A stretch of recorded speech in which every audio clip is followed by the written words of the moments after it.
Bueno, así deberían estar viendo mi pantalla y la presentación, la cual iniciamos.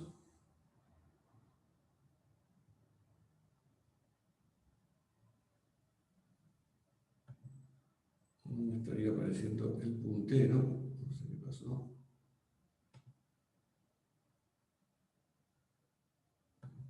Ahí está. Cambiaron algo en las presentaciones de Google respecto de cómo eran la última vez que las usé. Pero bueno, ahí estamos.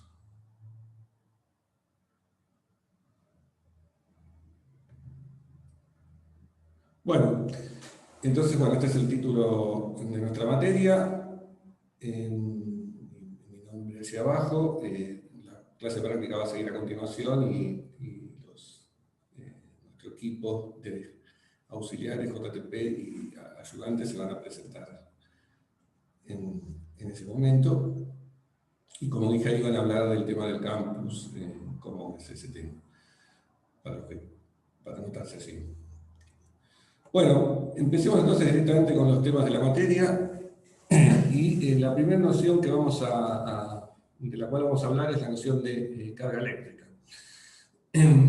Y esto parte de observaciones en la naturaleza, hechas por lo que se cree en un primer momento por los griegos, de una situación, por ejemplo, como allí está contado, escrito, en la que yo hago alguna acción sobre algún material. Una acción pues, puede ser, por ejemplo, frotar una piedra, la piedra es el material, con otro material, por ejemplo, con una lana, un pedacito de lana, o puedo frotar un globo en mi pelo, es decir, a la acción de rozamiento entre dos materiales, y observo que luego de ese acto, de esa acción, ese material puede atraer a otros materiales, por ejemplo, pedacitos de papel, ¿no? Ese experimento con el globo que uno puede hacer en su casa, infla un globo, se lo frota en la cabeza y después pone pedacitos de papel y acerca el globo y esos pedacitos de papel van a ser atraídos por el globo. Es decir, los pedacitos de papel van a sentir una fuerza novedosa para lo que conocían de Física 1, que también actúa a distancia como alguna fuerza que habrán visto en Física 1, que es la gravitatoria, pero es un nuevo tipo de fuerza que aparece por esta acción que hice de frotamiento. Las fuerzas que ustedes conocían de Física 1 eran la gravitatoria y también las fuerzas de contacto. Bueno, o sea, de contacto o fuerza mecánica entre dos cuerpos. Esas fuerzas de contacto en realidad vamos a ver a posteriori que tienen el mismo origen que estas fuerzas nuevas de las cuales vamos a empezar a hablar en esta materia. Y después, para ilustrar un poco esto que estoy hablando, voy a posar algunos videitos que se encuentran en YouTube sobre estos experimentos caseros que se pueden hacer para terminar de completar la idea y para no intentar hacerlo yo aquí que me va a salir peor que en los videos. Entonces, lo que decimos en ese caso, cuando hacemos esa acción de frotamiento, es que la piedra o el globo que flotamos sobre nuestro pelo quedó cargado eléctricamente o adquirió algo que llamamos carga eléctrica. Lo mismo sucede con el material flotador. Por ejemplo, si flotamos lana contra una piedra, tanto la lana queda cargada como la piedra. O sea, hablamos de una noción nueva que es una propiedad que adquiere un material por una acción, que es la carga. Bueno, y lo que también vemos experimentalmente o observacionalmente es que las fuerzas que se ejercen en los cuerpos una vez hecha esta acción pueden ser tanto atractivas como repulsivas. O sea, hay fuerzas de dos tipos, de atracción o de repulsión. A diferencia de la fuerza gravitatoria, aquella que ustedes vieron en Física 1 y puesta en la historia por Newton, que era solo fuerza atractiva entre dos masas, acá las fuerzas pueden ser de atracción o de repulsión. Y lo que decimos es que uno de los materiales, como dijimos, quedan los dos materiales cargados, la lana y la piedra o el globo. La lana en este caso decimos que queda cargada positivamente, mientras que el otro material queda cargado negativamente. El signo que le damos a la carga es una convención que decidimos cuál de los cuerpos es positivo y cuál es negativo. Y por otro lado, lo que observamos, lo cual es intuitivo, es que si hacemos la acción esta en mayor o menor medida, la acción de flotamiento, vamos a poder cargar un cuerpo en mayor o menor medida. ¿Cómo observamos que un cuerpo quedó más cargado? Bueno, porque ejerce más fuerza sobre otro cuerpo cargado. Pero lo que aprendemos es que hay solo dos tipos de carga, positiva y negativa, y esto queda dicho acá en esta frase o esta ley un poco básica, que dice que si uno tiene dos cuerpos cargados, A y B, que se repelen, y uno de los cuerpos, el cuerpo A, atrae a otro cuerpo cargado C, entonces B y C también se van a atraer. Es decir, solamente hay dos signos de carga, positiva y negativa, no hay una tercera variante. Bueno, estas observaciones son experimentales y, como dije, se remontan a los griegos. Lo que hoy entendemos la carga como una propiedad de la materia, y con la teoría de la estructura de la materia como es hoy, sabemos que la materia está formada por átomos, un concepto también que en verdad viene también de los griegos. Los átomos están formados por partículas, tienen partículas en cada átomo. Hay partículas con carga positiva que se llaman protones y partículas con carga negativa que se llaman electrones.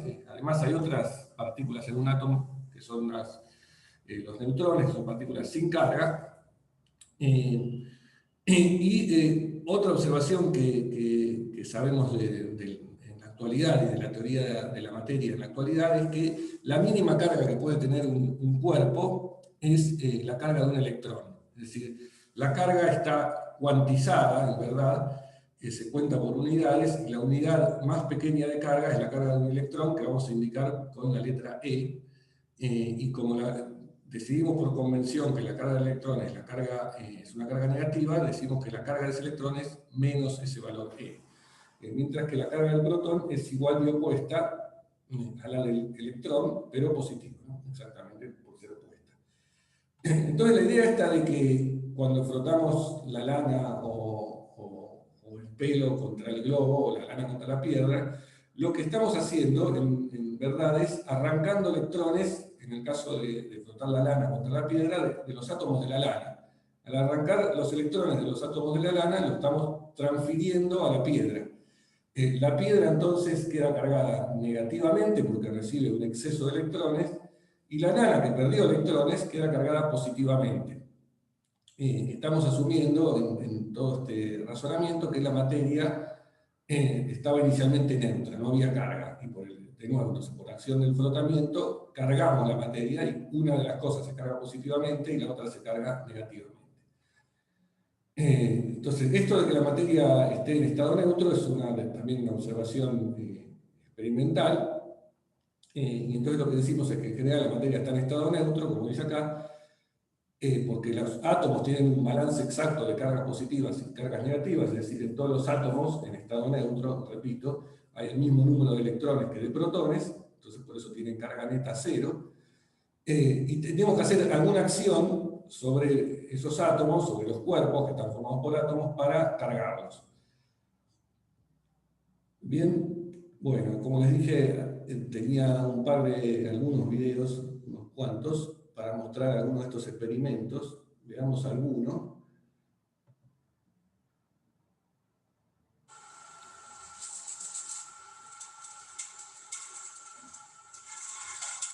Bueno, ahí si lo pudieron ver, lo que ocurrió es, frotando ese pedacito de film مکعب به سطح زیرینش وارد میکنه چند کیلو پاسکال.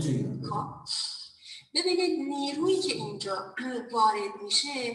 Ahí está. Bien.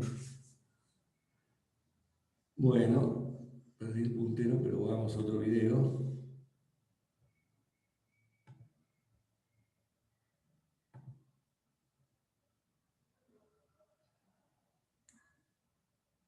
Este es un muchacho en MIT haciendo experimento. Voy a avanzar un poco porque es un poquito largo para mostrar una parte más interesante. Después todos estos videos ustedes los pueden mirar con tranquilidad si quieren repasar la clase. Yo siempre trato de mostrar algunos en la clase.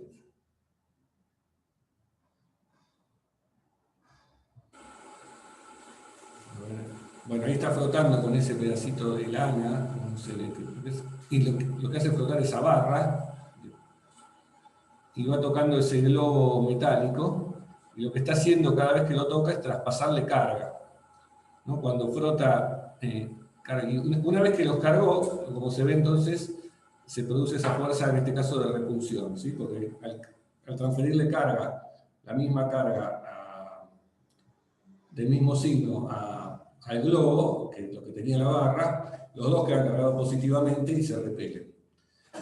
Así justo continuaba unos videos del profesor de MIT, Walter Levin, que también se los recomiendo, los pueden buscar en YouTube y están muy buenas las clases de él.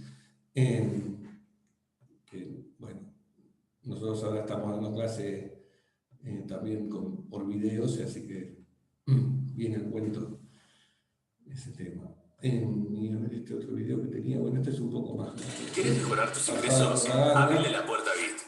Baja la app Bit Conductor.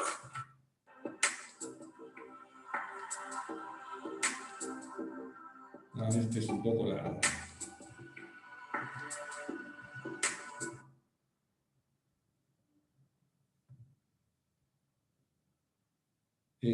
Bueno, creo que con esos dos está bien para nosotros. Como decía, ustedes pueden verlos todos. Además, hay uno del programa este que tenía Diego Golombek, donde hacen distintos experimentos también, y al final, a ver si está este otro señor medio pintoresco. Este que se hace. Bueno, este está haciendo esto del globo con el pelo. There's an invisible field pushing the two balloons apart. When you rub the balloon on your hair, you're transferring electrons from your hair onto the surface of the balloon. Now, the balloon's made of rubber. Electrons don't flow through it the way they do through a metal wire. Bueno, eso, quería solamente usarlo para mostrar esa parte del globo que se puede hacer, que ustedes lo podrían probar también. En verdad, en algunos de los experimentos, en particular en este último que estaba mostrando este señor, para entender bien las fuerzas que están actuando, vamos a tener que esperar un poquito a un par de clases más adelante, en donde vamos a entender las fuerzas a distancia entre cuerpos, aun cuando la cantidad de carga neta que tenga un cuerpo sea cero. Sin embargo, al tener cargas en ese cuerpo, positivas y negativas, puede haber una acción uno puede ejercer una fuerza eléctrica, aun cuando la carga neta sea cero. Eso lo vamos a ver en un par de clases. Pero bueno, la idea, espero que más o menos se haya entendido, que es lo que estamos hablando cuando hablamos de esta acción a distancia nueva que aparece para ustedes respecto a las fuerzas que conocían en Física 1, por esta acción de frotamiento. Bueno, otra cuestión, sí, acá tengo una pregunta. ¿Alguien quiere hacer una pregunta? Emiliano. Sí. Hola, Pablo. Hola. Entonces, una pregunta de lo anterior. Con las acciones estas de frotamiento o cualquier acción de este tipo, lo que un cuerpo puede pasar al otro es electrones. Sí. Entonces el que se sobrepasa electrones queda cargado negativamente y el que perdió los electrones es el que queda cargado positivamente. Exactamente, sí, así es. También puede pasar protones, no es necesariamente solamente que son los electrones los que... Pasa que los electrones, al ser más livianos, 2000 veces más livianos que un protón, son más fáciles de mover en general y son los que vamos a ver que conducen la corriente. Pero puede haber una transferencia de protones también, es la misma idea. Genial. Bueno, todas las cosas que vamos a estudiar dentro de esta materia, como dije al principio, van a estar dentro de la física clásica, es una descripción clásica. en el cual vamos a estudiar los efectos de las fuerzas a distancias mayores que por lo menos el radio de un átomo, que es del orden de los 10 a la menos 10 metros. Si uno quiere empezar a entender la física que hay a distancias menores que el radio de un átomo, ya tiene que entrar en una descripción cuántica, cosa que nosotros no vamos a hacer. Ustedes van a empezar a ver física cuántica en la materia física 4, que también es lo que van a ver así, es un enfoque más bien histórico de la cuántica, y después en otra de la física teórica 2, van a ver formalmente en la mecánica cuántica. Lo que no se llega a ver en nuestra carrera, o creo que no, al menos no lo tengo presente, es la conjunción de la teoría cuántica con estas teorías que vamos a ver nosotros de electricidad y magnetismo. Lo que se llama la conjunción de esas dos cosas es la electrodinámica cuántica. Y bueno, eso. Entonces nosotros nos vamos a quedar con una descripción en donde no consideramos la física cuántica. De todas formas, sí vamos a usar esta idealización, o sea, como dije entonces, las fuerzas que entendemos que actúan desde este punto de vista eléctrico, actúan a distancias mayores que el radio de un átomo. De todas formas, como digo, vamos a introducir el concepto de carga puntual, pensando en un cuerpo que fue cargado, cuyas dimensiones son mucho más chicas que las distancias a otros cuerpos que también fueron cargados. Es la misma idea que de masa puntual que ustedes aprendieron en Física 1. Bueno, las masas no son puntuales, tienen un cierto tamaño y volumen, pero en la aproximación idealizada en la cual los cuerpos están a una distancia mucho más grande que el tamaño del cuerpo, hablamos de ese concepto de puntual, o de carga puntual. Bueno, acá Marcos me pregunta si las cargas son escalares. Sí, la carga es un número, es una cantidad escalar en ese sentido. De una forma que lo era la masa, ¿no? La gran diferencia importante es que la masa tiene solamente signos positivos, mientras que las cargas, como acabamos de ver y aprender y entender dentro de entender la estructura de la materia, pueden tener tanto signo positivo como negativo. Bueno, y cuando introducimos entonces esta idea de carga puntual, vamos a ver la primera ley en electricidad, que es lo que se conoce como la ley de Coulomb, debida a este señor Coulomb, con el cual acá está un cuadro, un señor francés del siglo XIX, y que formuló esta ley, o puso en fórmulas, en matemática, esta idea de la acción a distancia que pueden ejercerse los cuerpos una vez que ambos cuerpos fueron cargados. Entonces, supongamos que tenemos dos cargas puntuales, ¿sí? Ya vimos cuál es el concepto de carga puntual, llamémosla Q1 y Q2, en posiciones en el espacio que indicamos por los vectores R1 y R2, respecto a un origen y a un sistema de coordenadas. Esas cargas vamos a suponer por ahora que están quietas, y eso lo vamos a hacer en toda esta primera parte de la materia, o sea, vamos a tratar sobre cargas en estado fijo. Y entonces lo que decimos es que aparece una fuerza entre esos dos cuerpos, por el hecho de estar cargados, que vamos a llamar fuerza eléctrica, y en el caso en el que pensamos en la fuerza que ejerce la carga 2 sobre la carga 1, esa fuerza, lo que dice la ley de Coulomb, es que es una fuerza que actúa en la dirección que une las dos cargas, es directamente proporcional a la cantidad de carga que tenga cada cuerpo. Como dije antes, esa cantidad de carga va a depender de cuánta acción hago yo, en este caso de frotamiento. Y la fuerza además es inversamente proporcional a la distancia al cuadrado entre las dos cargas. Eso puesto todo en ecuaciones es lo que está escrito acá. Es decir, la fuerza que siente la carga 1 debido a la carga 2 es una fuerza que está en la dirección que une las dos cargas, es proporcional a las cargas, la proporcionalidad está dada por este producto entre Q1 y Q2. El hecho de que vaya en la dirección que une las dos cargas lo indico con este R12 versor, que es un vector unitario que va de la carga 2 a la carga 1, como acá está indicado, y que vaya inversamente con la distancia al cuadrado, lo pongo de manifiesto con este módulo de el vector distancia entre los dos cuerpos elevado al cuadrado.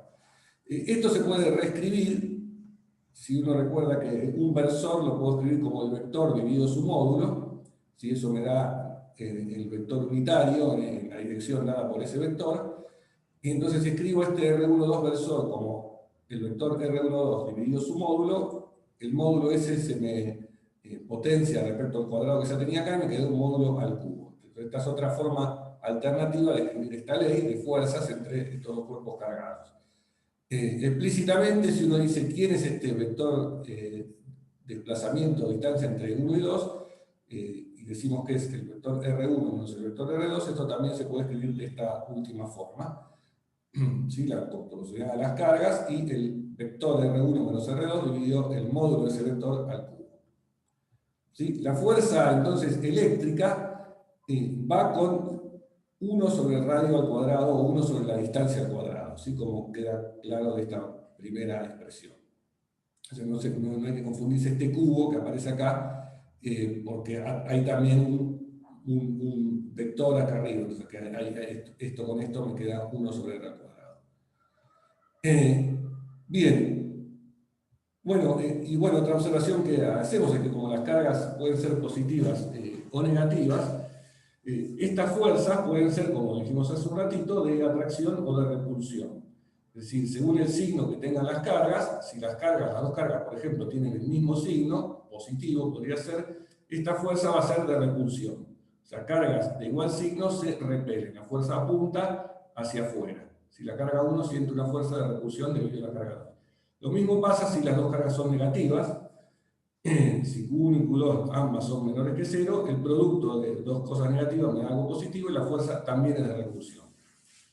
En cambio, cuando las cargas sean de signo opuesto, la fuerza ahí va a aparecer un menos, porque más por menos queda menos, y la fuerza entonces es de atracción, y ahí sí es similar a la fuerza gravitatoria. De hecho, ahora en un ratito vamos a compararlas, ambas fuerzas, la eléctrica, esta nueva que estamos aprendiendo, con la gravitatoria. Bueno, la otra observación que hacemos es que esta fuerza cumple la ley de Newton de acción y reacción, y si me fijo la fuerza que actúa sobre Q2 debido a la carga Q1, o sea, de la misma forma que Q1 siente una fuerza debido a Q2, Q2 siente una fuerza debido a la carga Q1, y en este caso es del mismo módulo que esta fuerza, pero signo opuesto. O sea, la fuerza que siente 2 debido a 1 es menos la fuerza que siente 1 debido a 2. ¿Sí? Que resultaría eso, esto de cambiar simplemente el 1 con el 2, intercambiarlos para obtener la fuerza en 2 debido al 1. ¿no? Y como lo que hace es cambiarme el signo de este vector, ¿no? o el sentido hacia donde apunta el vector. Bueno, acá además aparece una constante, que es la constante de proporcionalidad que me da la fuerza respecto a las cargas, y es la constante K, que se llama la constante eléctrica. Una constante universal que ahora vamos a ver qué valor tiene. Bien, bueno, entonces esta es una ley, como dije, experimental, propuesta por Coulomb en base a observaciones y mediciones de fuerzas. El siguiente concepto que vamos a incorporar a esto es la idea de lo que se llama como principio de superposición. Supongamos que en vez de tener una sola carga puntual, o en este caso como teníamos aquí dos cargas, tenemos muchas cargas. Supongamos que tenemos un conjunto de n cargas puntuales, la vamos a indicar con Q sub i, y es el índice que me indica qué carga tengo. Ese i corre desde 1 hasta n. Y vamos a decir que esas cargas puntuales están distribuidas en el espacio en posiciones R' sub i. El i de nuevo acá indica de qué carga estoy hablando. O sea, hay una posición R' sub 1 para la carga Q1, R' sub 2 para la carga Q2 y así siguiendo. La idea esta de usar el prima es algo que vamos a hacer en esta materia, y no confundirse este prima con la idea de derivada de matemática, que a veces también se usa este prima, es simplemente un nombre que reservamos para las posiciones de las cargas para distinguir de otro vector posición, que sería el vector posición R, genérico, en el cual yo quiero medir la fuerza que sentiría una carga de valor Q respecto a la presencia de todas las otras cargas Q sub i.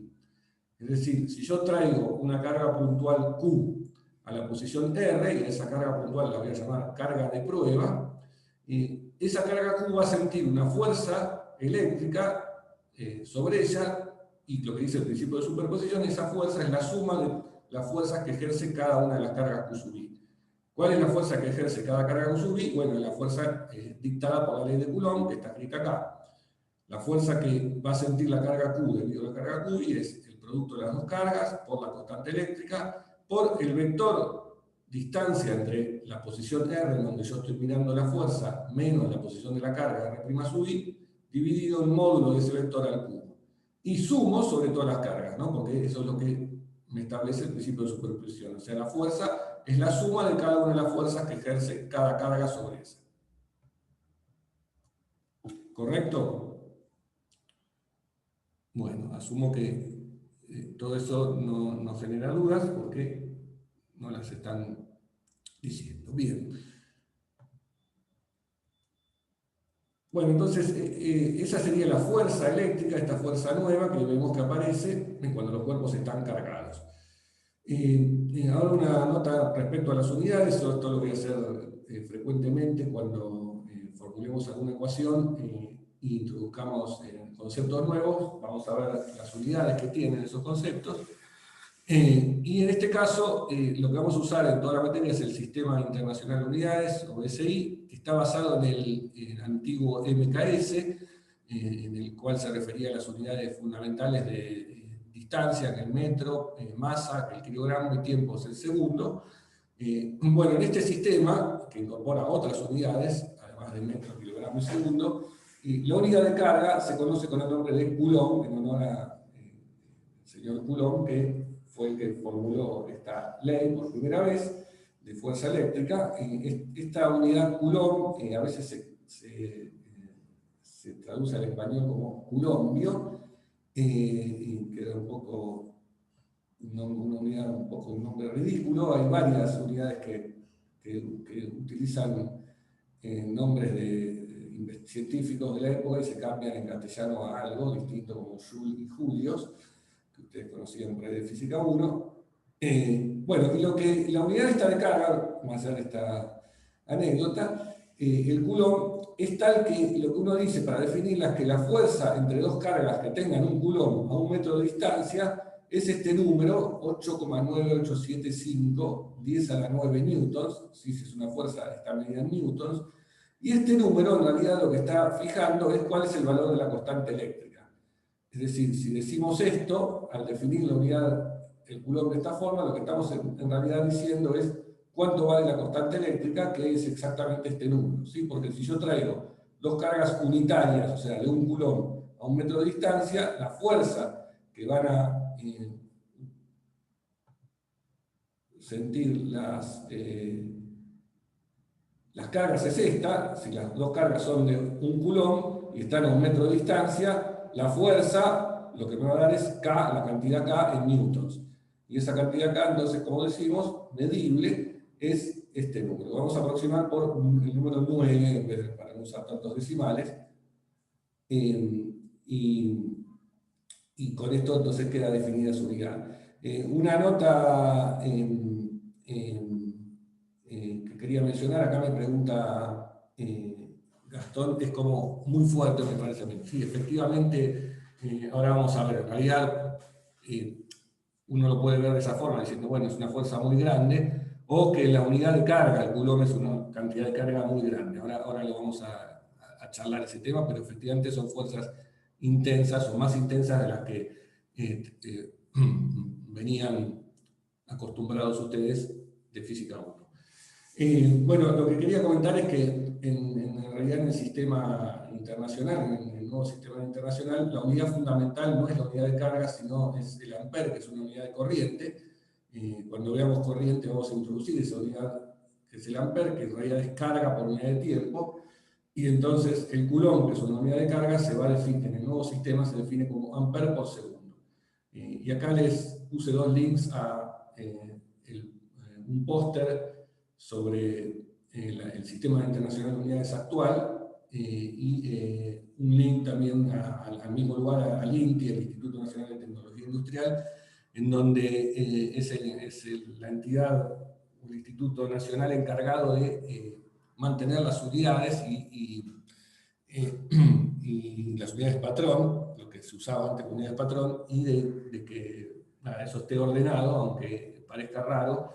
Eso hay que hacerlo para poner las unidades estándar y después todas las cosas se miden respecto a esas unidades estándar. Y eso, bueno, otra constante que se usa en electricidad es la inversa de esta constante K, multiplicada por 4pi, o sea, 1 sobre 4πk es una constante que vamos a llamarla epsilon 0, tiene este nombre un poco raro ahora, que se llama constante dieléctrica del vacío. Cuando veamos el campo eléctrico de la materia vamos a ver por qué lleva este nombre, de dónde viene. Por ahora es solamente un nombre, una cantidad epsilon 0, que es, como dije, 1 sobre 4πk, y cuando también veamos en la próxima clase, posiblemente un par de clases, perdón, la ley de Gauss, vamos a ver por qué aparece este factor 4pi en la definición de esta unidad. Bueno, números, esto haciendo 1 sobre 4πk me da esta cantidad, ¿no? Fíjense que esta cantidad K, o esta constante eléctrica K, tiene estas unidades, newtons por metro cuadrado sobre coulomb al cuadrado. ¿De dónde salen estas unidades? Bueno, de que cuando reconstruyo la ley de Coulomb usando este valor de K, puedo ver que si tengo dos cargas medidas cuyas unidades son Coulomb, el producto de las dos cargas me va a dar Coulomb al cuadrado, se me va a cancelar con este Coulomb al cuadrado, y dividido la distancia al cuadrado, se me va a cancelar con este metro al cuadrado, y me va a dar la fuerza de Newton como corresponde con una fuerza. Entonces de ahí salen las unidades que tiene esta constante K. Bueno, y ahora yendo un poco a esto que me preguntaba Gastón hace un ratito, la carga de electrón que habíamos dicho, en realidad lo dije así, lo pontifiqué, dije que es la carga mínima que puede tener un cuerpo, es un electrón. Esa carga mínima se puede medir en coulombs y tiene el valor de 1,6 por 10 a la menos 19 coulomb.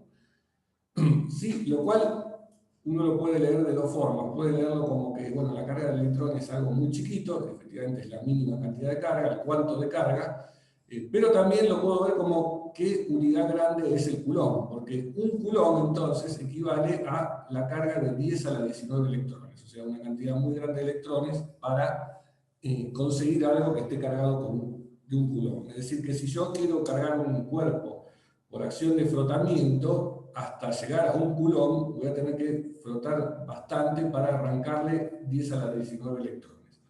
No es imposible y se puede hacer, pero digamos, eso da una medida, una idea de que esta cantidad de coulomb es una cantidad de carga grande, uno lo podría pensar, o que involucra muchas cargas unitarias de electrones.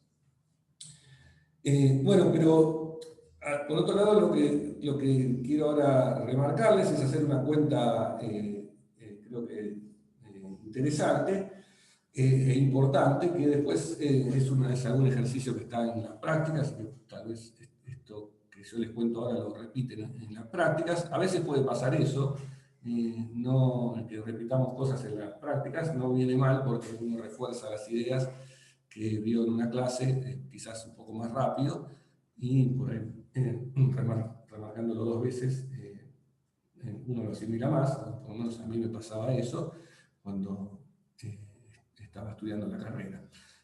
Así que no, si bien puede ser a veces un plomo para el que ya lo entendió de una, volverlo a ver, en general no está de más.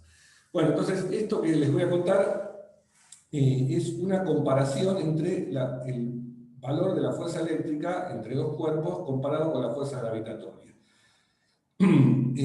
Son dos leyes similares, como habrán notado, porque ambas leyes, la fuerza eléctrica, la ley de Coulomb y la ley de Newton sobre la fuerza gravitatoria, ambas dependen de la inversa de la distancia al cuadrado entre los dos, en el caso de las cargas, entre las dos cargas, y en el caso de la ley gravitatoria, entre las dos masas, ¿no? O sea, ambas leyes son leyes que decaen con la distancia, son leyes que dan fuerzas, ejemplos de fuerzas a distancia, pero que decaen rápidamente como 1 sobre la distancia al cuadrado.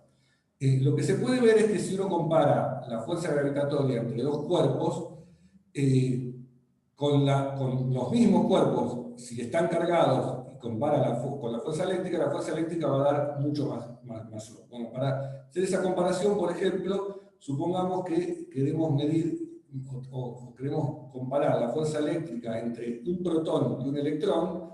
Sí, que un protón es una partícula con carga positiva y un electrón es una partícula con carga negativa, o sea, ambas partículas tienen carga.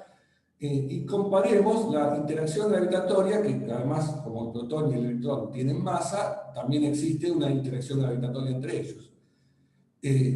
Bueno, la fuerza gravitatoria sabemos que si tengo dos cuerpos, la masa del protón sabemos la m sub p y la masa del electrón m sub e, la fuerza gravitatoria entre los dos es proporcional a las masas e inversamente proporcional a la distancia entre los dos cuerpos, que llamemos la r, o sea que me queda esto con la constante universal de gravitación G mayúscula. Bueno, por lo que acabamos de aprender, dos cuerpos cargados, y en este caso, como dije, el protón y el electrón están cargados, la fuerza eléctrica entre ellos, esta fuerza nueva que aparece por el hecho de que están cargados, es proporcional a las cargas con la constante K, que acabamos de definir cuánto vale, también dividido la distancia al cuadrado. O sea, acá queda escrito que las dos leyes van con 1 sobre la distancia al cuadrado. Bueno, entonces lo que puedo hacer es el cociente entre esta fuerza eléctrica y la fuerza gravitatoria. Cuando haga esto dividido esto, lo que va a pasar es que se me cancelan las r al cuadrado, que aparecen exactamente de la misma forma en las dos leyes, y lo que me queda es el producto de las cargas por la constante eléctrica dividido el producto de las masas por la constante gravitatoria. Bueno, si uno reemplaza por los valores numéricos conocidos de cada una de estas cosas, por ejemplo, el de la carga del electrón, que sabíamos que era 1,6 por 10 a la menos 19, la carga del protón es exactamente la misma. No nos preocupemos ahora por el signo, que el signo nos da fuerzas atractivas en este caso, porque son más y menos, solo por el módulo. Bueno, pero entonces acá aparece entonces este factor 1,6 por 10 a la menos 19 al cuadrado, y uso el valor de la constante eléctrica, que acabamos de ver cuánto valía, uso el valor de cuánto vale la masa de un electrón. Este es un dato que conozco y que sabemos que vale esta cantidad, 10 a la menos 31 kilogramos por 9. La masa del protón es aproximadamente 2000 veces la masa del electrón. Y bueno, como dije, pongo los valores de K y G conocidos, y si hago el cociente entre las dos fuerzas, me da este número gigantesco de 10 a la 39. O sea, repitiendo lo que dije que iba a hacer, estoy comparando la interacción gravitatoria entre un protón y un electrón con la interacción eléctrica entre esas mismas dos partículas. Y lo que me da es que la intensidad de la fuerza eléctrica es muchísimo, pero muchísimo más grande que la fuerza gravitatoria. O sea, esto da una idea de que las fuerzas eléctricas son muy intensas. ¿Sí? Entonces uno ahí se puede preguntar, bueno, si las fuerzas eléctricas son tan grandes, ¿por qué no las sentimos en nuestra vida diaria, ¿no? Bien, y acá es donde yo dejo unos minutillos para que ustedes piensen y alguno que se anime me diga algo. ¿Por qué les parece que eso pasa? Digamos que, o si efectivamente... Siempre existe una cantidad parecida de cargas positivas que de cargas negativas, entonces se terminan compensando de cierta forma y la materia termina siendo neutra. Claro, exactamente. Acá, bueno, acá Gastón pone otro comentario. Los planetas son inmensos mientras las cargas diminutas. Sí, no, esa observación de que los planetas son inmensos no me termina de ayudar a entender por qué, porque, digamos, y hasta me tendería a pensar al revés, ¿no? Si son inmensos los planetas, la fuerza gravitatoria tendría que ser mucho más intensa que la eléctrica. Pero no, claro, el camino para entender esto es lo que decía la compañera recién, que no sé si es la misma que escribió acá en el chat, Lara, es que la materia en general está en estado neutro, y como lo dijimos antes, ¿no? Al estar en estado neutro, la carga, la fuerza que se ejerce en los cuerpos, si están en estado neutro, es nula. vamos a ver que en realidad, como los cuerpos tienen cargas adentro y hay una distribución de carga, hay una fuerza eléctrica de todas formas, a pesar de que el cuerpo, la carga neta sea cero. Pero digamos, en esta primera aproximación que estamos viendo, si no hay carga, la fuerza eléctrica es muy chica. Entonces, la razón por la cual no sentimos tanto las fuerzas eléctricas es esa. Ahora, en realidad, hay que uno hacer la observación de que sí las sentimos, porque como yo les dije antes, las fuerzas de contacto, que son fuerzas que ustedes conocen de Física 1, en el fondo son de origen eléctrico. O sea que el hecho que dos cuerpos no puedan interpenetrarse, o que yo pueda pisar algo y mantenerme, tiene que ver con que hay una fuerza eléctrica muy intensa. ¿Cuándo empiezo a sentir esa fuerza muy intensa? Cuando los dos cuerpos se están acercando a una distancia tan pequeña que se empieza a ver la diferencia de carga que puede haber entre ellos. O sea, empiezo a notar que adentro de un cuerpo hay cargas positivas y cargas negativas, no es carga cero, sino que hay cargas en los cuerpos, y cuando se están acercando, acerco dos átomos, si los átomos están alejados, cada uno tiene carga neutra y se hacen muy poca fuerza eléctrica. Cuando los acerco, empiezo a ver las partículas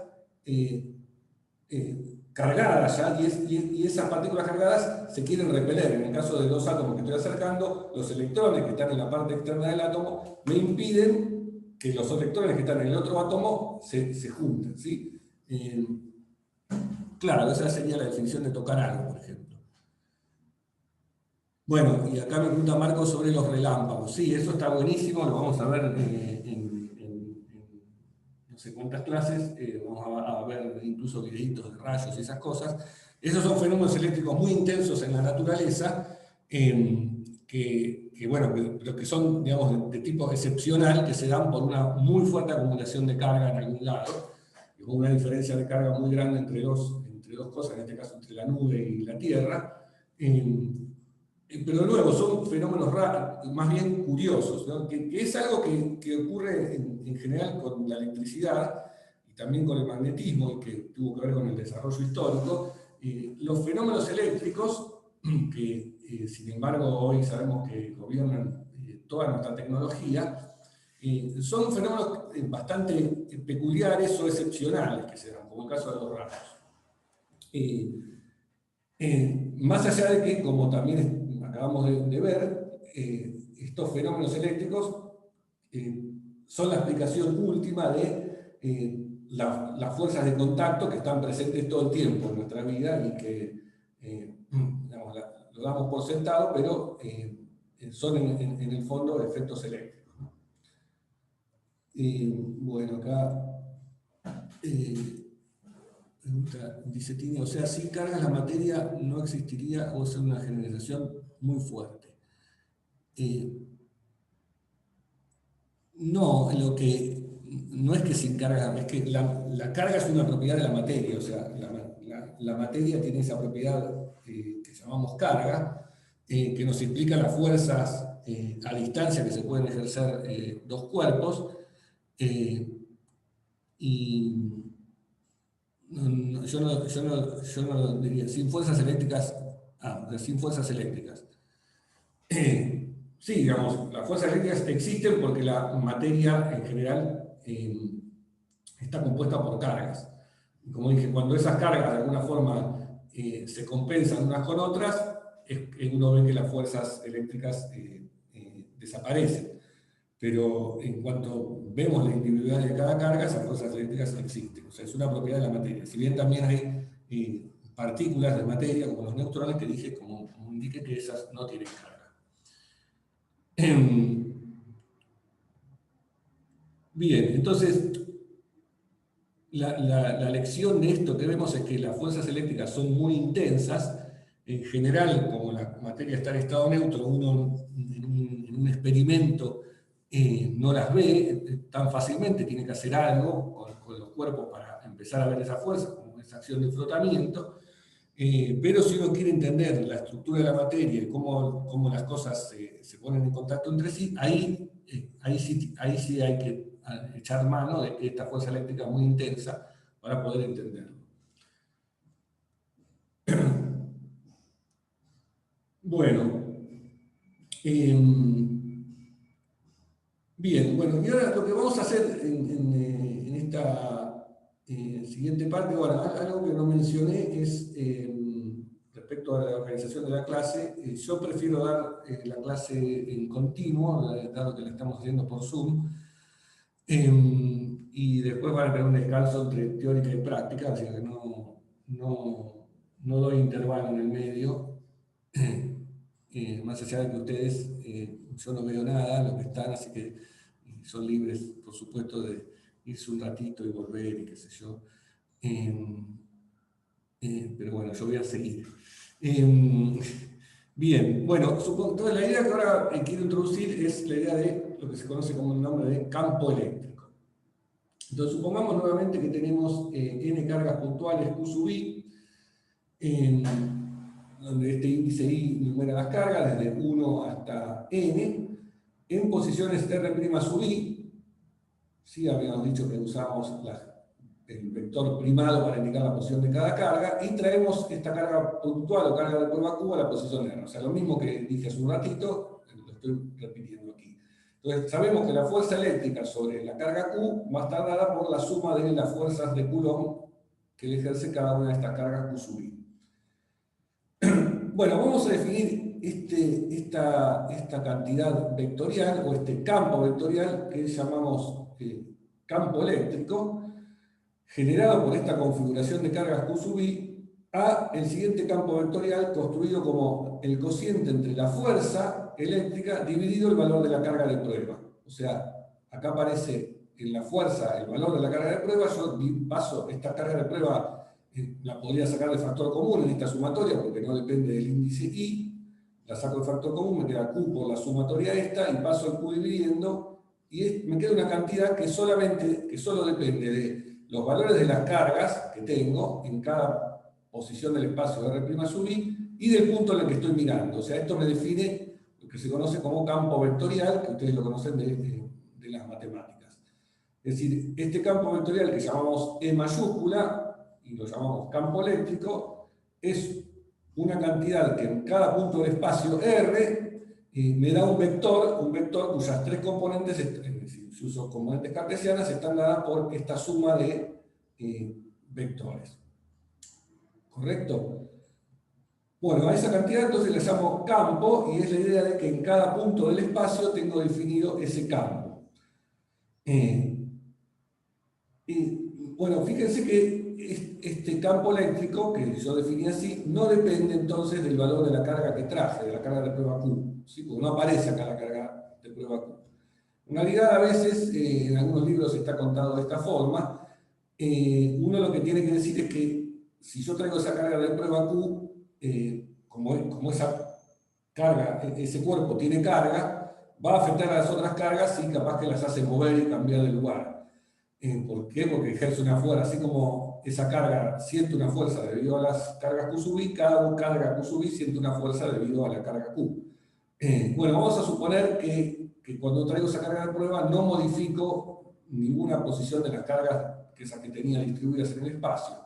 Bueno, para poder asegurar que eso sea así, porque físicamente en realidad no es así, cualquier carga que eso traiga afecta a las demás, lo que uno a veces hace es tomar el límite de la fuerza eléctrica por unidad de carga cuando la carga de prueba que uno trae tiende a cero. Es decir, que cuando la carga de prueba que yo traigo tiende a ser cada vez más chica, va a hacer cada vez menos efecto sobre las demás cargas.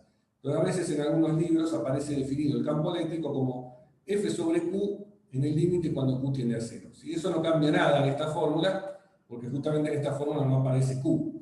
Así que es más bien una cuestión no sé, filosófica si quieren. En cualquier forma, entonces, definimos este campo, que llamamos campo eléctrico, con esta expresión, ¿sí? Pero lo interesante que tiene esto es que ahora podemos pensar a ese campo eléctrico como una propiedad que tiene el espacio, porque es algo que en cada punto del espacio yo puedo medir.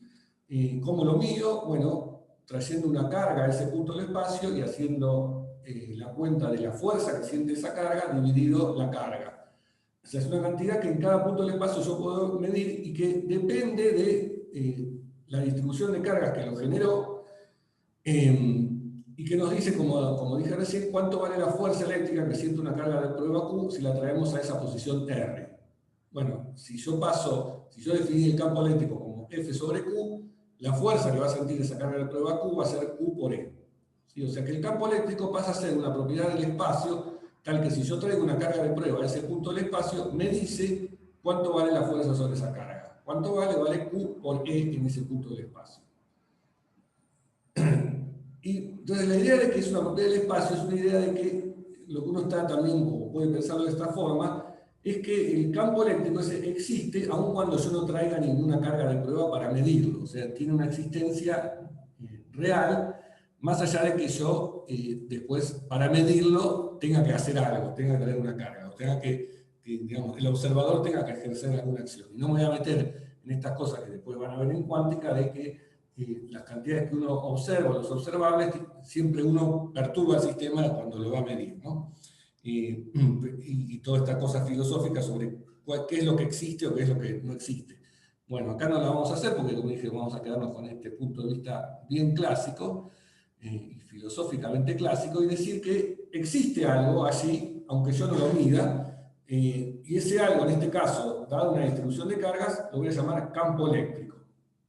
Pero la idea de que uno piense el campo como una propiedad del espacio es una idea conceptual muy importante, interesante, porque entonces lo que estoy pensando es que el espacio tiene esa propiedad y que es distinto conceptualmente a pensar que la fuerza que se ejerce dos cargas entre sí es una acción a distancia. Porque lo que estoy diciendo es que cuando traigo una carga de prueba, inmediatamente siente la propiedad del espacio dada por el campo eléctrico en ese punto. Y al pensarlo esto como una propiedad del espacio, después vamos a ver, de hecho al final de la materia, que hay algo que uno puede ir modificando en el espacio y que esos campos eléctricos que están en el espacio modificándose me pueden servir para transferir algo, para transferir energía o para lo que vamos a ver al final de la materia, como dije, la idea de onda. Entonces, es un concepto diferente quizás del que tenían en Física 1, aunque en realidad, y como ya vimos antes, la fuerza eléctrica y la fuerza gravitatoria tienen el mismo tipo de fórmula, y esto que estamos diciendo para el campo eléctrico, lo podría haber hecho también para el campo gravitatorio. De hecho, sí se menciona en Física 1 la existencia del campo gravitatorio como la idea de que si yo traigo una masa y tengo un campo gravitatorio en el espacio, esa masa va a sentir una fuerza gravitatoria que va a tener que ver con el producto de la masa por ese campo gravitatorio. Lo que pasa es que se menciona así y no se utiliza tanto y no se trabaja tanto con el campo gravitatorio como un campo vectorial, como sí lo vamos a hacer aquí con el campo eléctrico, en parte porque ustedes ya vieron con el bagaje de Matemática 3, donde matemáticamente aprenden a trabajar con los campos vectoriales y todas esas cantidades que después vamos a ir viendo en esta materia, como la divergencia, el rotor. Bueno, quiero aclarar algo, ¿no?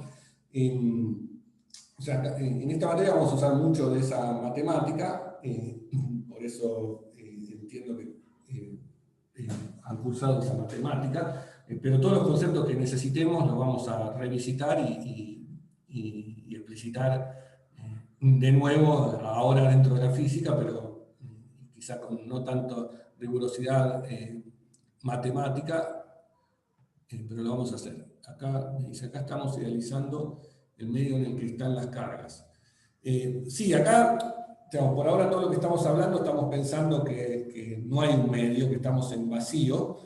Sin embargo, y esto está bueno, uno puede crear un campo eléctrico en ese vacío, a pesar de que no hay un medio. Digamos, desde el punto de vista formal, el campo eléctrico es esto que definimos acá. Yo estoy diciéndolo y contándolo esto como una forma de pensarlo. Lo estoy pensando como una propiedad del espacio, pero sí, todavía no introducimos, no hay un medio. Después vamos a ver que sí se puede tratar la presencia de un medio y ver cómo es el campo eléctrico en el medio, o en medios materiales.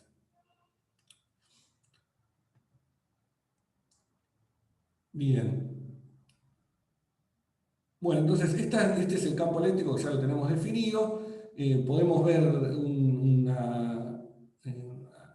tomar en cuenta cuáles son las unidades del campo eléctrico. Es fácil de darse cuenta que si la fuerza, como está escrito aquí, eléctrica es carga por campo eléctrico, las unidades de campo eléctrico van a ser unidades de fuerza dividido unidades de carga. Por lo tanto, las unidades de campo eléctrico, yo acostumbro, y vamos a acostumbrarnos en la materia a anotar unidades con estos corchetes. Entonces lo que acá dice esta fórmula es unidades de campo eléctrico, o sea, el módulo del campo eléctrico son newton sobre coulomb. Me detengo en esta pregunta de Gastón. Esto me genera una duda. ¿Es lo mismo decir que es un campo en el vacío a decir que no es vacío, es un campo? No sé si termino de entenderme un trabalenguas de pregunta. Lo que yo estoy diciendo es que por ahora estamos tratando las cosas en vacío, tenemos cargas en el vacío, o sea, cuerpos que tienen carga en el vacío, y cuantificamos o medimos la acción que ejercen unas cargas contra otras a través de una noción que es esta noción de campo eléctrico, que podemos pensar que existe independientemente de que yo traiga alguna carga para medirlo. Eso es a lo que me refiero como una propiedad del espacio.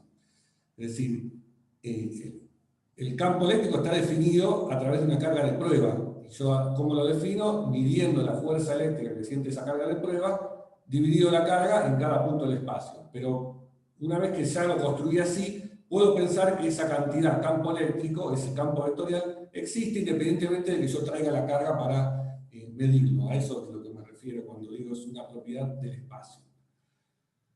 ¿Se entiende? Profe, una pregunta. Sí. Que en realidad es algo que ya vimos en Física 1 cuando veíamos fuerza gravitatoria, Sí. pero tiene que ver con reemplazar el versor por vector sobre módulo, y ahí te termina quedando el módulo al cubo. ¿Eso lo hacíamos solamente para obtener un signo en el campo?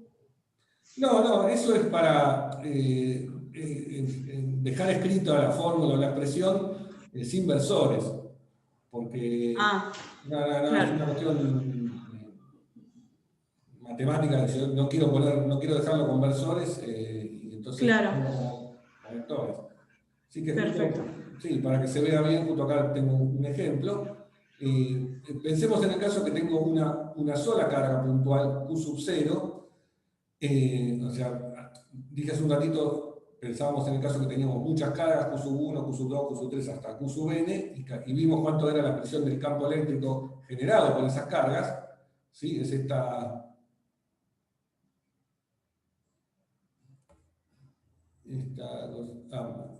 Esperen que acá...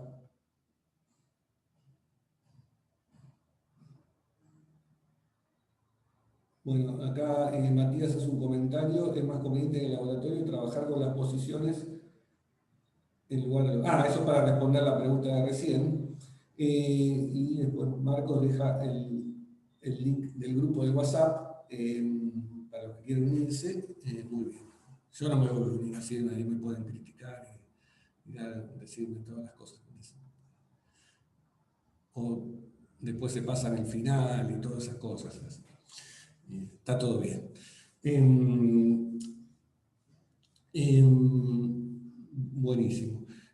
Bueno, entonces estábamos con esta... sí, venía. ¿De dónde venía? Bueno, estaba contando el campo eléctrico, acabamos de construirlo o definirlo si quieren, dado un conjunto de cargas Q sub i en posiciones R' sub i, es esta expresión, ¿sí? Matemática, y para volver a decir lo que hablamos antes, en vez de usar versores, para trabajar mejor, se trabaja matemáticamente más fácil con los vectores, lo escribo de esta forma. Bueno, para el caso que tenga una sola carga puntual, o sea que este conjunto de cargas Q sub i sea solamente una carga Q sub 0 en alguna posición R0, acá no estoy usando el primado porque, bueno, como tengo una sola, ya está, uso ese, el campo eléctrico que genera esa carga está dado por esta presión, ¿no? K por Q sub 0, R menos R0 dividido el módulo de R menos R0 al cubo. O sea, esto me da el campo eléctrico en cada punto del espacio R. Sí, a veces a esta posición R se la llama punto campo, porque es lo que estoy diciendo ahí, que es el punto donde voy a medir el campo, o escribir el campo, ¿sí?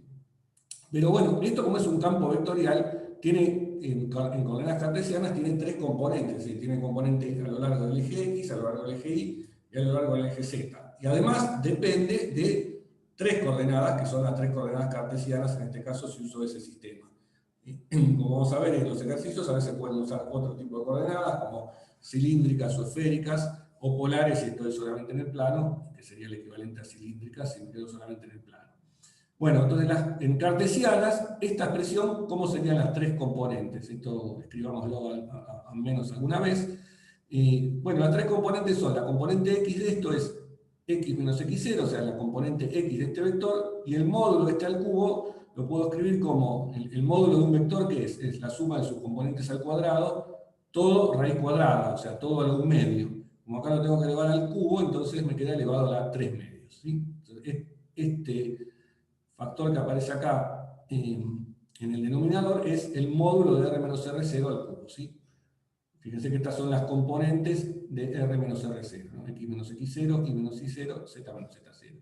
Y la componente en X es lo único que aparece en el numerador, si me fijo en la componente X.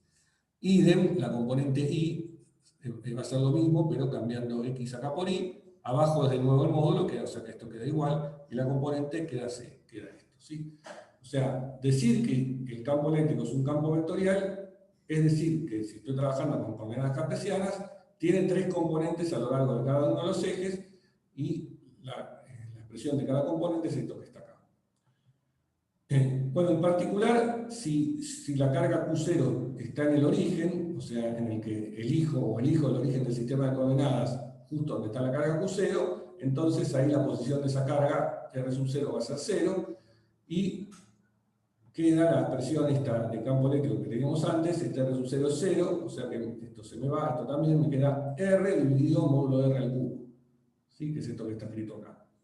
O sea, este sería el campo eléctrico generado por una carga puntual de valor Q0 puesta en el origen del sistema de coordenadas. Que ahora puedo volver a la expresión con versores, ¿sí? Que sería lo opuesto a lo que dije antes, es que era conveniente en vez de trabajar con versores usar los vectores. Bueno, si quiero volver a los versores, puedo decir que R dividido el módulo de R es R versor, ¿sí? Que es un versor unitario. ¿En qué dirección? En la dirección señalada por la posición R. Y me queda, como uno de los módulos lo usé para construir este R versor, me queda el módulo al cuadrado. El módulo lo vamos a indicar a veces directamente por la letra R, que no está en negrita acá, o sea, esta es una cantidad escalar, y este R solo es lo mismo que decir el módulo del vector R, ¿no? Y queda R al cuadrado.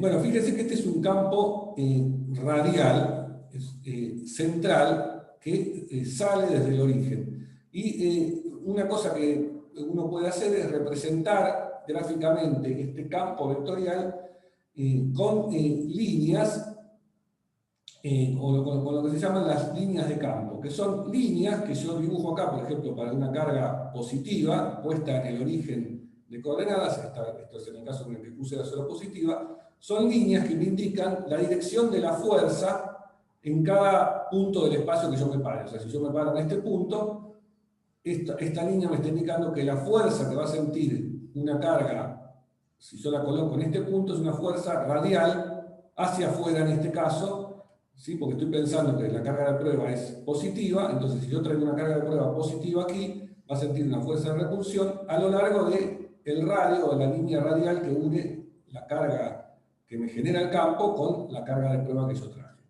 ¿Sí? Y esta fuerza va a ir decayendo con la distancia al cuadrado. Entonces, una forma alternativa de representar gráficamente un campo sería dibujando flechitas cuyo largo me mida la intensidad del campo, ¿no? Es alguna cosa que posiblemente hicieron en algún momento, representar campos vectoriales por flechas. Entonces, esas flechas irían disminuyendo en módulo, en su longitud, a medida que me voy alejando, y van a ir disminuyendo como 1 sobre la distancia al cuadrado.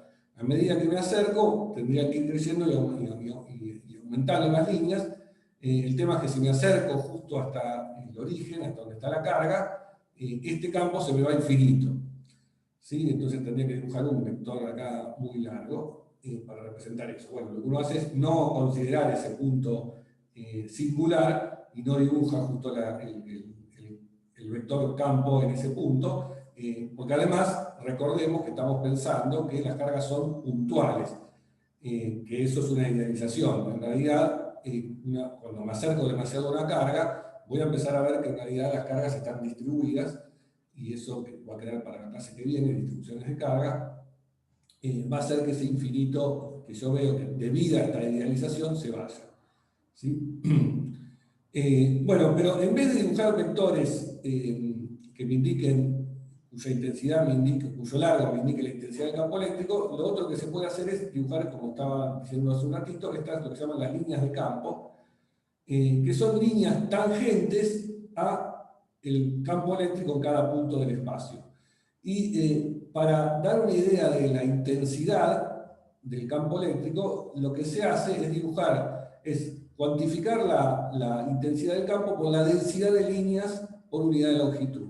¿A qué me refiero con esto? Es que si yo trazo, por ejemplo, un segmento, como lo estoy moviendo acá el cursor, en esta parte, el número de líneas que atraviesan este segmento va a ser menor que el número de líneas que atraviesan este mismo segmento puesto más cerca. O sea que la densidad de líneas lo que me puede servir es para medir la intensidad del campo eléctrico. Y eso hago entonces. Estas líneas que salen radialmente tienen una densidad mayor de líneas a medida que me acerco que cuando me alejo. ¿Sí? Esa es la forma de darle intensidad a las líneas de campo. Acá la pregunta, ¿la carga de prueba con carga positiva es una convención?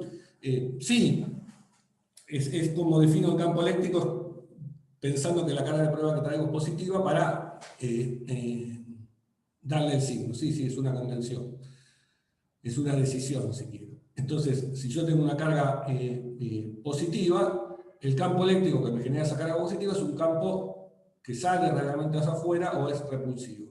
Y por el contrario, si la carga es negativa, el campo entra hacia adentro, porque si yo traigo una carga de prueba positiva, de nuevo, por convención, una carga positiva va a sentir una fuerza atractiva debido a esta carga negativa, y entonces las líneas estas las tengo que dibujar, si le quiero agregar la flecha para indicar el sentido, cosa que hice en estos dos gráficos, van a ir hacia adentro.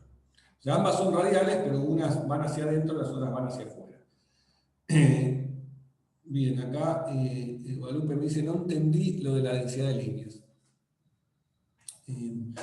Claro, lo que estoy diciendo es que yo quiero quiero de alguna forma medir cuán intenso es el campo eléctrico trabajando con esto que llamé las líneas de campo. La línea de campo, la única definición que dije que uno tiene es que son líneas tangentes al campo eléctrico. Pero si quiero cuantificar cuál es la intensidad del campo, bueno, una forma que se hace, es la forma en la que se hace eso, es esto de definir la densidad de línea, lo vuelvo a decir. Supónganse que si yo dibujo un segmento, así, como estoy moviendo el puntero, en esta parte, ¿sí? ¿Cuántas líneas van a atravesar este segmento? Bueno, en este caso particular, en este gráfico, una sola línea, ¿sí? Si yo dibujo un segmento así, me lo atraviesa una sola línea. Si yo dibujo un segmento de la misma longitud que este que dibujé acá, en esta parte, ¿cuántas líneas lo atraviesan? 3 líneas, lo atraviesan más líneas. O sea, a medida que yo me vaya acercando a la carga, el número de líneas que atraviesan un segmento de igual longitud se incrementa. Y se incrementa con el cuadrado de la distancia.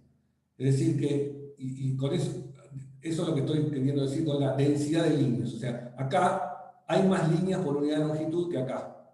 ¿Correcto? Bueno, acá Matías creo que decía algo parecido. ¿Está bien?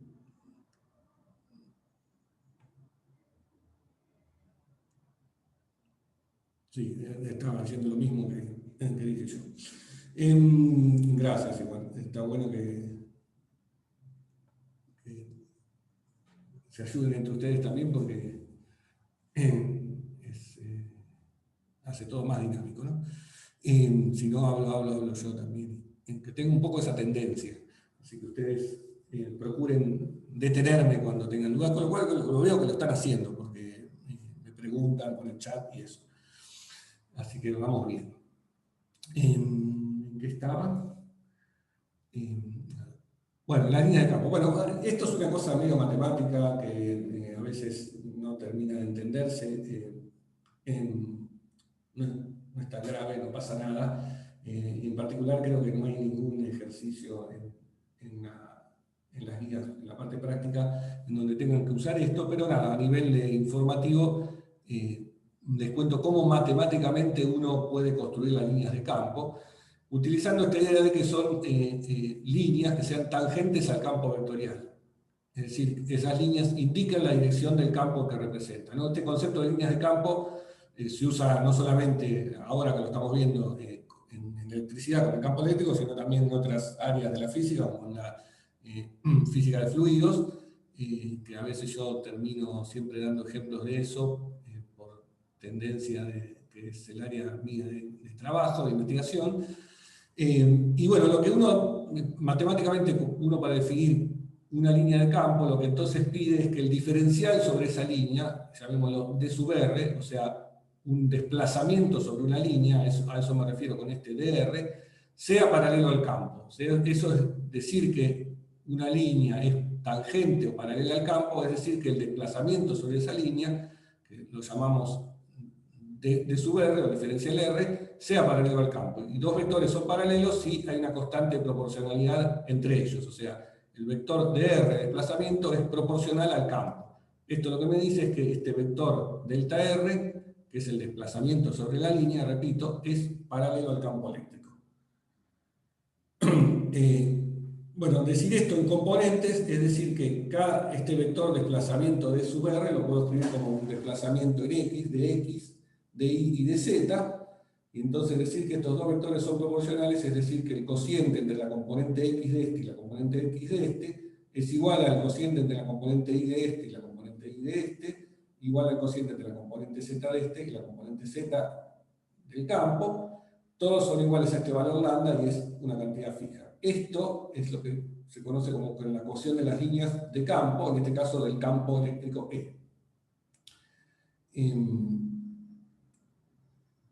Bueno, y acá está escrito lo que charlamos antes en cuanto a lo de la intensidad del campo, utilizando la densidad de líneas por unidad de longitud para medir la intensidad del campo. Acá Matías dice, esto sería un campo que fluye de la positiva a la negativa. Sí, bueno, esta idea de que el campo fluye viene en realidad de este concepto, como dije, que se usa en mecánica de fluidos.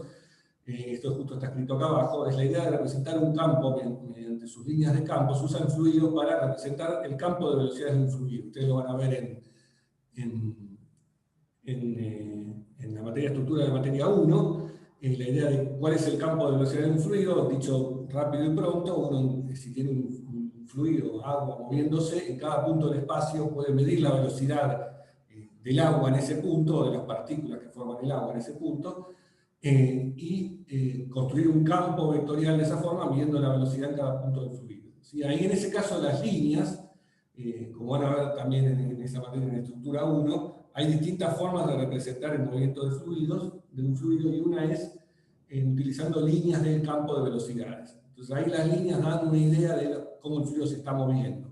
Eso en electricidad no es muy útil, porque en este caso, en el caso del campo eléctrico, como vimos, la noción de campo eléctrico es cómo yo, digamos, represento una fuerza a distancia.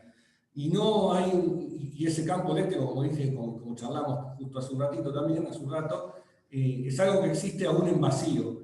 Es decir, no hay nada que fluya en el caso de un campo eléctrico, sino que lo que sirve es para medir la fuerza. Entonces las líneas de campo hay que pensarlas, de campo eléctrico hay que pensarlas como una representación gráfica de ese campo eléctrico y no como nada que hace que esté fluyendo.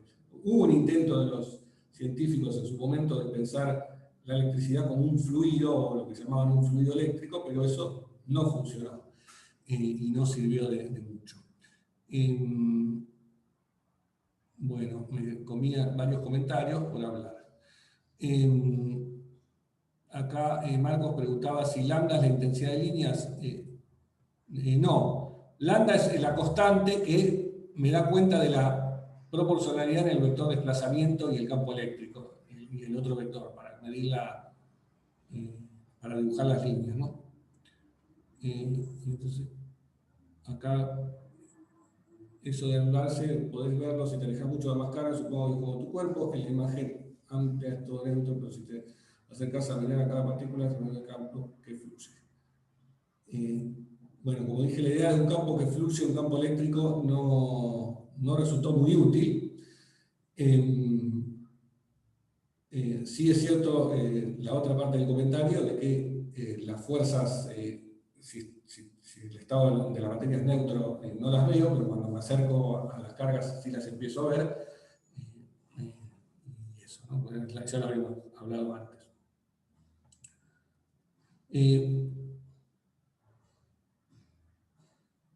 Sí, está bien. Sí, yo quiero leer todo por las dudas, de sacarme alguna pregunta. Bueno, lo que... y esto, bueno, digamos, para seguir un poco con esto de las líneas de campo, algunos ejemplos de líneas de campo en otras configuraciones, o sea, ya vimos estos dos, ¿no? En dos casos muy sencillos, que son cómo graficar las líneas de campo eléctrico de cargas puntuales, una positiva y una negativa. Remarco ahora entonces que esto lo que me mide es la fuerza, ¿no? O sea, estas líneas me dan la idea de que si yo pongo una partícula acá, va a sentir una fuerza. Y la fuerza va a ser más intensa a medida que me acerco. ¿Sí? Que en este caso la fuerza es de repulsión, en este caso la fuerza es de atracción. ¿Sí? Eso, digamos, en resumen, todo lo que hablé un largo rato sobre líneas de campo, para ese caso. Y estos son otros ejemplos de líneas de campo. Este es el caso en el que tenga dos cargas, una positiva y una negativa, cerca una de otra. Esto vamos a ver después que se llama dipolo. Y allí las líneas, bueno, por superposición, uno puede calcular cuánto vale el campo eléctrico debido a la presencia de estas dos cargas, una positiva y una negativa, y después graficarlo. Y si uno grafica eso, lo que le va a dar son líneas que salen de las cargas positivas, o sea, las cargas positivas actúan como fuentes, ¿sí? De la cual sale el campo. O sea, no conviene, no sirve de mucho pensar esto como un fluido que se mueva, sino como la fuerza es repulsiva, eso es lo que me dice, y la fuerza es atractiva hacia las cargas negativas, como está acá dibujando. Entonces las líneas toman esta forma un poco rara, se van curvando y tienen esta pinta. Y este es otro ejemplo de cuatro cargas en este caso, que forman lo que se llama un cuadrupolo. Estas dos cosas las vamos a ver dipolos y no tanto cuadrupolo, porque no vamos a ir tan lejos. Vamos a ver en un par de clases. Atendiendo a este comentario de Gastón, de que el dipolo sería como un imán, sí, eso también lo vamos a ver recién cuando veamos campo magnético, porque los imanes tienen que ver con campo magnético, y vamos a ver que el campo magnético que genera un imán es similar a este campo que está acá dibujado.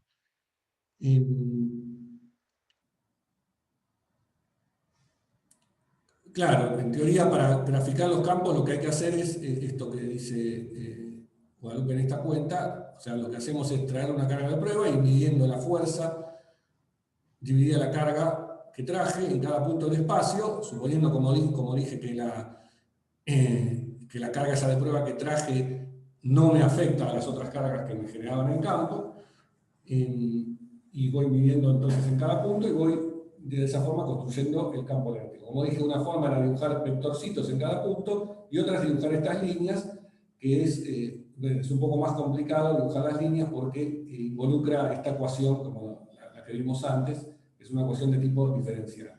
Pero bueno, otra cosa que uno puede hacer es echar mano de los graficadores, que hoy en día los hay. Bueno, por ejemplo, acá yo le puse dos links a algunas apps para graficar líneas de campo online. Veamos alguno.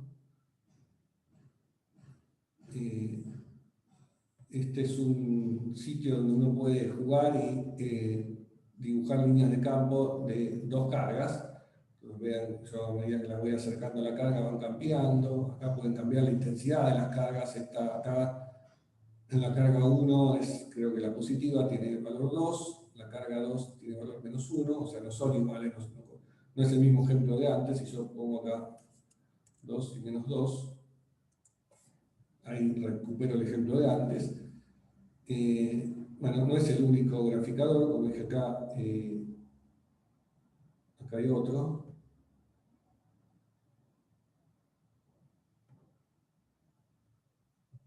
Nada, acá uno va agregando cargas. Después la puedo mover, puedo agregar otra, una negativa. Es decir, bueno, en este caso no estoy graficando las líneas, sino que estoy graficando los vectorcitos, ¿sí? Como dije. Es una alternativa a graficarlo.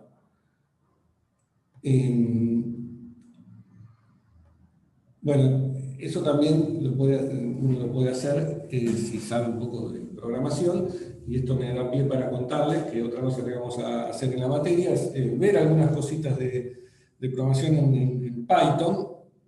Eso tenemos a nuestro experto Facundo, que lo vi que estaba por ahí en la clase, no sé si sigue allí o se aburrió y se fue, igual sería recomendable para él. Ahí está Facundo, sí, se quedó, bueno, allá él.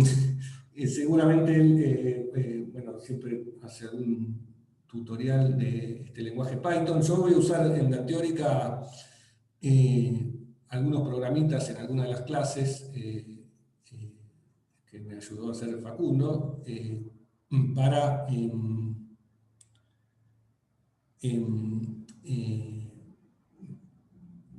como ejemplos de cómo se usa este lenguaje, que está bueno, y esta es una nueva impronta en la carrera, que vayan viendo algo de programación a lo largo de toda la carrera. Capaz, no sé si lo hicieron en Física 1, si ya lo hicieron, esta no va a ser la primera vez con que se lo encuentren, pero bueno, lo van a ir encontrando en distintas materias, porque un poco es la tónica que se le quiere dar últimamente a varias materias, y posiblemente vaya increyendo cuando vean materias más avanzadas. Lo vieron en F2 más que en F1. Sí, porque sí, creo que Ricardo de Pine es muy entusiasta también de esto. Muy bien. Bueno, eso en cuanto a graficación. Acá tengo dos ejemplos que pueden servir un poco para fijar un poco o entender un poco más esto de la densidad de líneas que hablamos antes. Fíjense cómo sería el caso de un campo eléctrico uniforme. O sea, un uniforme vamos a llamar un campo eléctrico constante, es decir, que vale lo mismo en cada punto del espacio, indiquémoslo con este valor E sub 0. Entonces, si uno quiere dibujar las líneas de campo, en ese caso, si el campo es uniforme, van a ser líneas equiespaciadas, porque la densidad de líneas tiene que ser la misma en cada punto del espacio, ¿sí? Para que no haya una diferencia de intensidad entre ningún punto. Y además, el campo es vectorialmente constante, es decir, que siempre es el mismo vector E sub 0. En cambio, un campo que se intensifica en alguna parte podría ser algo como este, ¿no? En donde acá tiene un valor E sub 1 y acá tiene un valor E sub 2 que es mayor. ¿Por qué? Porque acá hay una mayor densidad de líneas que en esta zona, ¿sí? Bueno, esto de que el campo uniforme sean líneas equiespaciadas o vectores iguales y constantes, lo vamos a usar varias veces en la materia en distintas instancias. Bien, bueno, con esto terminé la clase de hoy, así que no sé si tienen alguna pregunta sobre algo de lo que hablamos, pueden hacerla. Bueno, hubo varias preguntas a lo largo de la clase, así que capaz que ya no hay más. ¿Dónde va a subir la teórica? Dos cosas. El PDF de esto lo subo a la página de la materia. Y el video este que estamos grabando, y que ahora voy a cortar la grabación, se sube a un canal de YouTube en el que tiene el departamento. Como dije, no sé si hoy mismo ya va a estar eso, porque todavía no sé si ya se armó, esta es la primera clase, pero bueno, si no es hoy será pronto y van a estar así. Por supuesto, allí están también las clases que di el año pasado. Se supone que estas van mejorando con el tiempo, las clases, o bueno, para que quede esto y todo lo que discutimos en esta clase particular, es mejor mirar el video de esta, ¿no? Pero el contenido, como pueden ver, si comparan esta clase con una del año pasado, es el mismo. Yo tengo una pregunta. Sí. ¿Cuál sería la deducción para la ley de Coulomb? O sea, ¿de dónde sale esa fórmula, que es tan parecida a la fórmula de la gravedad? Sí, no hay deducción, es una ley experimental, o sea, tal como la formuló Coulomb o la descubrió, es observacionalmente, o sea, observo cuándo me da la fuerza entre dos cargas y la cuantifico y formulo la ley de esa forma. Así fue como históricamente lo hizo Coulomb. Se la copió de Newton, dice. Sí, puede ser. Bueno, en realidad indirectamente después, y vamos a ver, o sea, es una forma alternativa de verlo. Vamos a ver una cosa que se llama la ley de Gauss, que se puede ver como una consecuencia de la ley de Coulomb. ¿Sí? La ley de Gauss se puede ver como una consecuencia de la ley de Coulomb, pero otra forma alternativa de verlo es que la ley de Gauss es la ley fundamental y deducir la ley de Coulomb de la ley de Gauss. Es válido eso también, y es en verdad, por ejemplo, el enfoque que se le da a los temas de electricidad y magnetismo cuando uno parte directamente de las ecuaciones fundamentales para los campos, que son las ecuaciones de Maxwell. Gracias. Sí, en el fondo son equivalentes. Sí, la ley de Gauss y la ley de Coulomb son equivalentes. Sí, una es consecuencia de la otra. Y eso lo vamos a intentar demostrar, digamos. En particular vamos a ir de Coulomb a Gauss. Pero también voy a mencionar cómo uno de Gauss, suponiendo propiedades del campo como de sentido común, como propiedades de simetría, puede deducir de ahí la ley de Coulomb.